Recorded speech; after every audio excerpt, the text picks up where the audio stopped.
नाज़रीन, धरती TV so media group के सदते बाशोर सिंध रोशन मुस्तकबिल की ज़मानत के सिरे हेठ गंबड़जे खांगी एवर शाहीन कॉलेज में सकाफ़ती तकरीब कोठाई वई। वधीक तफ़सील मुमताज़ मेमण की हिन रिपोर्ट में।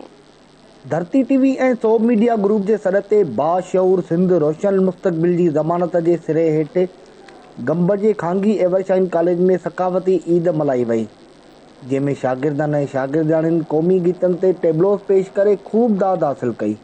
जॾहिं त शागिर्दनि ऐं शागिर्दियाणियुनि हथ जे उनर सां ठहियल शयुनि जा स्टॉल पिणु लॻाया। उन मौक़े ते सकाफ़ती ईद में शरीक उस्तादनि ऐं आयल महिमाननि चयो त सिंध जो मुस्तक़बिल रोशन तॾहिं थींदो जॾहिं असां में शऊर हूंदो ऐं शऊर तालीम ज़रिए अची सघे थो। धरती टीवी ऐं सोब मीडिया ग्रुप जे सॾ ते अॼु कोठायल सकाफ़ती ईद तक़रीब में अची तमामु घणी ख़ुशी थी आहे। हिननि जो चवणु हुयो त सिंधी ॿोली तमामु क़दीम ऐं शाहूकार ॿोली आहे। सिंधी ॿोली असांखे 5000 साल पहिरीं खां मिली आहे। असांजी क़ौम हज़ारे साल पुराणी आहे। ही धरती भी हज़ारे साल पुराणी आहे। अहिड़ा प्रोग्राम कराइण सां शागिर्दनि खे उहो पैगाम मिले थो त ही धरती असांजी पंहिंजी धरती आहे।